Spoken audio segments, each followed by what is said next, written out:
Two builders. Same 400 square foot budget. Same lot. One draws AU. One draws an L. 6 months later, one of them has a home that feels twice as big as it is, and the other one is standing in a hallway that 840 square feet of their life savings. Today we are settling this for good. U-shape versus L-shape. Which layout actually uses space better in 2026?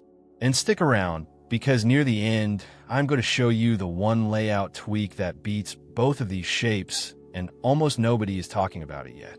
Before we get into it, hit subscribe and tap that notification bell. I break down floor plans like this every single week. Real numbers, real trade-offs, no fluff. Let's get into it. The L shape is the layout most of you already own without even knowing it. Take a rectangle, chop an L out of one end, and you have created two intersecting wings that meet at a single corner. It is the single most common floor plan shape in small and mid-sized homes in North America, and there's a reason for that. It is structurally simple. Two rectangular volumes meeting at a clean 90-degree angle means your roof framing, your wall framing, and your foundation layout are all straightforward. None of them requires specialty engineering. That simple 90-degree intersection cuts down on custom truss design and specialty labor because your framing crew is not cutting compound angles or engineering a non-standard roof connection. They are building two boxes and joining them. Straightforward framing means fewer custom cuts, fewer specialty trusses, and a shorter timeline for your crew. And a shorter timeline is money in your pocket before you even move in. Here is the real advantage of an L shape that most videos skip. It creates a natural zoning line for free. The corner itself becomes the pivot point between public space and private space. Put your living and kitchen area in one wing, your bedroom and bathroom in the other, and you get privacy separation without adding a single extra wall. That is architecture doing double duty, and in a tiny home where every stud costs you living space, that matters. The L shape also plays well with sloped or narrow lots, because one wing can run parallel to a property line, and the second wing can turn to face a view, a driveway, or the sun path. You get more orientation flexibility than a simple rectangle, without the framing complexity of a full U. But the L shape has a weakness, and it is the same weakness in almost every version of it. The inside corner, where the two wings meet, you almost always lose square footage to circulation.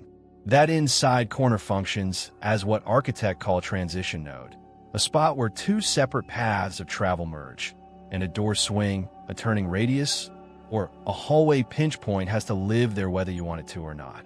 In a 700 square foot home, that might cost you 20 to 35 square feet of pure walking space. In a 300 square foot tiny house, that same corner can eat 8 to 12% of your entire footprint. That is not a design opinion. That is basic geometry. Two rectangles meeting at a point create a transition zone. And transition zones are rarely usable for furniture. You cannot put a couch across a doorway swing, and you cannot put a bed frame through a hallway pinch point. Now the U-shape. Take that same L, and instead of stopping at one corner, wrap a third wing around to partially enclose a courtyard or a deck.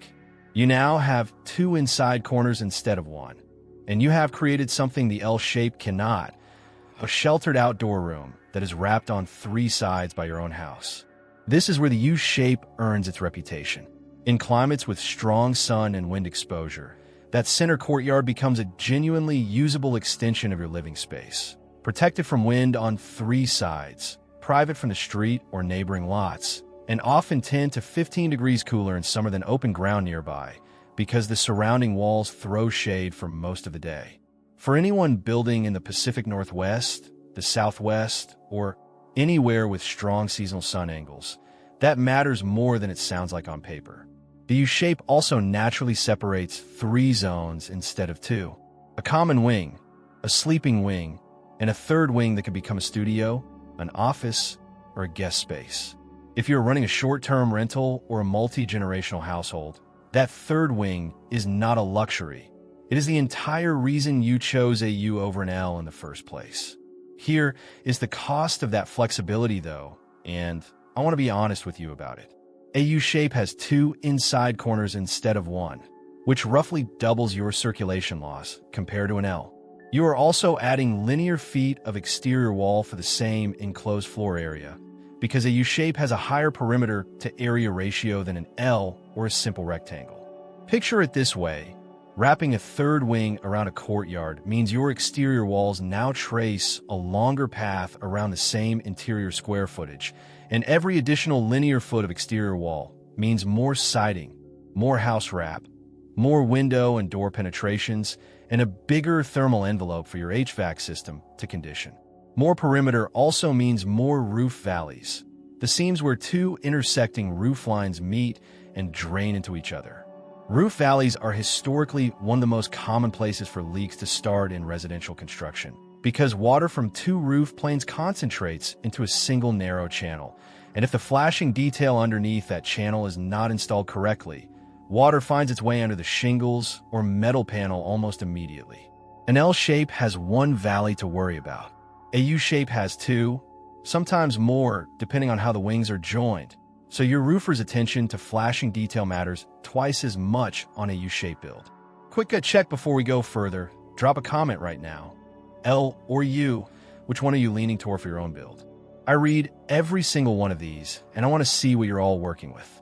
Let's talk actual cost, because square footage debates mean nothing without dollars attached. In 2026, tiny home construction nationally runs between roughly $150 and $400 per square foot, depending on finish level, region, and whether you are building yourself or hiring out.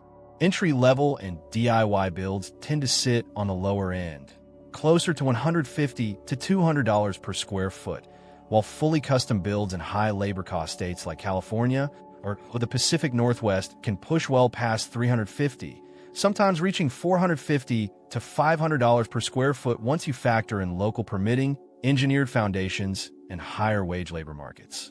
That per square foot number does not care what shape your home is. What changes between an L and a U is how much of that square footage is actually livable versus how much of it is hallway, corner, and circulation loss. Let's run the actual math together, because I want you to see exactly where these numbers come from. Start with a 400 square foot footprint. An L shape with one inside corner typically loses somewhere around 8 to 10% of gross floor area to circulation.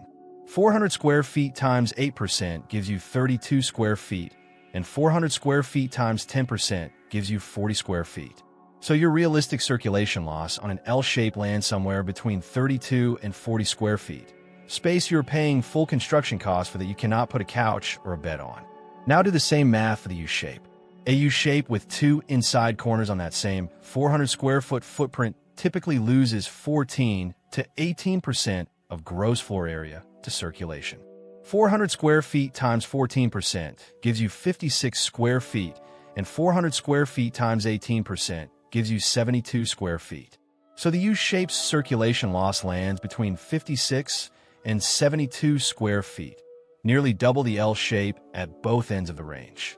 Subtract those two ranges from each other, and you get the real delta between the shapes. On the low end, 56 minus 32 gives you 24 square feet of extra circulation loss on the U-shape. On the high end, 72 minus 40 gives you 32 square feet of extra loss. So depending on how your specific layout is drawn, the U-shape costs you somewhere between 24 and 32 additional square feet compared to an L shape, just in wasted circulation space before a single piece of furniture goes in the room.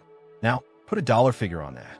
At $250 per square foot, a common mid-range number for 2026 builds, that 24 to 32 square foot gap translates directly into $6,000 to $8,000 spent purely on space you will never use for living, just for getting from one wing to another.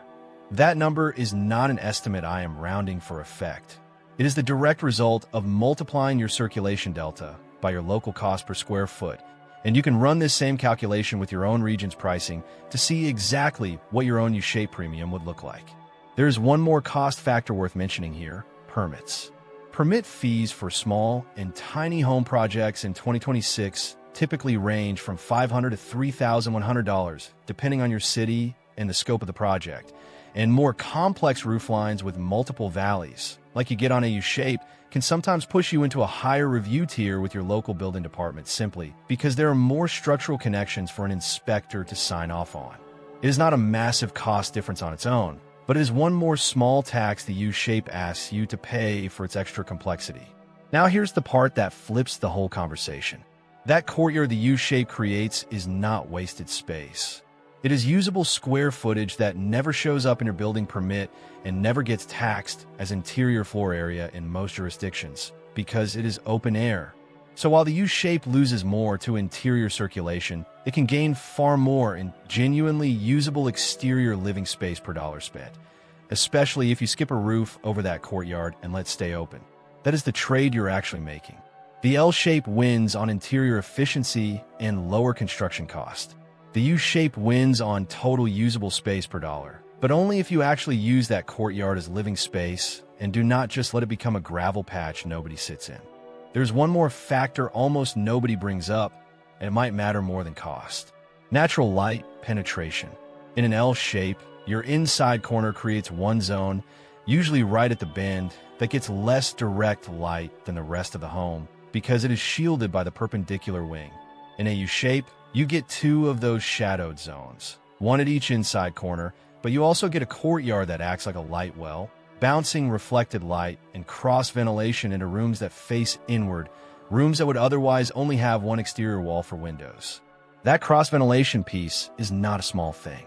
A U-shape wrapped around a courtyard can pull a genuine stack effect, cooler air drawn in low from the shaded courtyard side, and warm air vented high on the opposite exterior wall, creating a pressure difference that moves air through the home almost like a passive cooling chimney, without a single mechanical part. The courtyard itself acts as a thermal buffer, staying cooler than open ground because it is shaded by three walls for most of the day, and that cooler air gets pulled into the home naturally as warmer air rises and escapes through higher openings on the opposite side. On a hot day, that could be the difference between running your mini-split constantly and barely running it at all. An L-shape, with its single open side, does not get that same cross draft nearly as reliably. Air has fewer competing paths to move through and tends to stagnate more in the deep end of each wing. Let's zoom out and put the whole structural comparison side by side because this is really what the entire decision comes down to. On framing, the L-shape wins clearly. A single 90-degree intersection keeps your truss engineering simple and your labor time shorter. On circulation and corner loss, the L-shape wins again. One transition node instead of two means less dead space eaten by door swings and hallway pinch points. On perimeter and envelope cost, the L-shape wins a third time, less exterior wall and less siding for the same interior square footage. On roof valleys and water intrusion risk, the L-shape wins once more, one valley to flash correctly instead of two. But flip over to the U-shape side of the ledger, and the wins are different in kind, not just in degree. Passive solar performance and natural ventilation through the stack effect belong to the U-shape alone, because you need that enclosed courtyard geometry to create the pressure differential in the first place. Genuine three-zone separation for privacy or multi-generational living belongs to the U-shape. A sheltered, private outdoor room that functions as real living space belongs to the U-shape. So this is not really a contest with one universal winner. It is a list of specific technical wins split between two shapes that are optimized for different priorities. The L-shape optimizes for construction efficiency. The U-shape optimizes for environmental performance and spatial variety. Knowing which list matters more to your specific build is the actual decision you are making. So which one wins? Here is the honest answer, and it depends on exactly one question. What do you actually want your outdoor space to do? If you want the lowest cost per usable interior square foot, the simplest structural build, the fastest timeline, and you do not care about a wrapped courtyard, the L-shape wins, full stop. It is the more efficient shape for pure indoor living, and it is why it remains the most built floor plan shape in small home construction. But if privacy, passive cooling, cross-ventilation, and a genuinely usable outdoor room that functions as an extra living space matter to you, The U-shape's extra circulation loss is a price worth paying because you're not really comparing interior square footage anymore. You're comparing total livable square footage, indoors and out, and that changes the whole equation in the U-shape's favor. And here is that layout tweak I promised you at the top. Builders getting the best of both worlds in 2026 are doing something called a broken U, where one wing of the U-shape is shortened to roughly half length, just enough to create a partial wind block and privacy screen for a patio, without adding the second full inside corner and its full transition node that eats your circulation space. Because that shortened wing never fully closes the loop around the courtyard, you avoid a second complete inside corner, which means you keep circulation loss close to what you would see on a standard L shape, while still capturing close to 70% of the wind protection and privacy benefit of a full U-shaped courtyard. If you're designing your own layout right now, that broken U, sometimes called an L plus wing configuration, is genuinely the smartest middle ground on the table this year, and it is worth sketching out before you commit to either full shape on paper. If this saved you from designing your layout the wrong way around, do me a favor and subscribe, and let me know in the comments what shape your build is going to be. Next week, I am breaking down the actual framing cost difference between a gable roof and a shed roof on these same layouts, and it might change your mind again. I will see you in the next one.